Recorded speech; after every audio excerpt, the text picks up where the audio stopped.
கட்சி என்டிஏ மட்டுமே சீமான் அவர்கள் தணிக்கப்படுகிறாரு.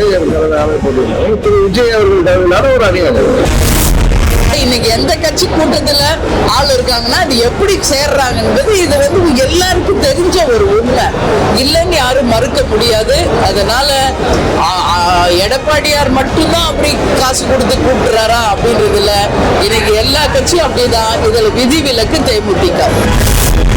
மாநாட்டுக்கு வந்திருக்கக்கூடிய கூட்டங்களை வைத்துக் கொண்டு தேர்தல் அரசியலை நிர்ணயிக்க முடியாது.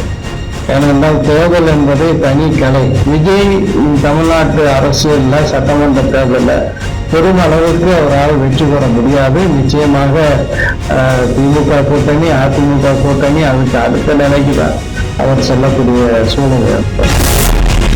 ஏன்னா ஏற்கனவே பல வெளிநாடுகளுக்கு அவர் சென்றிருக்கார். அதன் மூலம் எந்த அளவு தொழிற்சாலைகள் இங்கு வந்திருக்கு, எத்தனை லட்சம் இளைஞர்களுக்கு வேலை கிடைச்சிருக்குது என்பதெல்லாம் $1 மில்லியன் கொஷின். அதனால தான் எல்லா எதிர்கட்சிகளும் இன்னைக்கு வெள்ளை அறிக்கை தரணும்னு சொல்றாங்க. அதனால அது வெளிநாடு சுற்றி போறப்ப பொறுத்திருந்து பார்ப்போம். என் கடமை கட்சி சொல்லிட்டாங்க, மோடி ஐயா சொல்லிட்டாங்க, என்னுடைய கடமை. இதுல தொண்டர்கள் நமக்குள்ள கருத்து வேறுபாடுகள் இருந்தா ஒரு கட்சி கட்டுக்கோப்பா இருக்காதுங்க. அதனால அந்த பிரச்சனை முடிஞ்சது. அந்த நிகழ்ச்சிக்கு அண்ணன் ஜி.கே. வாசன் அவர்களை அழைச்சிருந்தாங்க, எல்லாத்தையும் தனித்தையும் அழைச்சிருந்தாங்க. மேடைக்கு போகும்பொழுது இருக்கை போட்டிருந்தாங்க. ஜி.கே. வாசன் அண்ணன் சொன்ன இருக்கையில நான் அமர்ந்திருந்தேன், அவ்வளவுதாங்க. அதனால அரசியல் எதுவும் கிடையாது. எல்லாருக்கும் மேலே எனக்கு அன்பு இருக்குதுன்னா, பண்பு இருக்கு, பாசம் இருக்கு,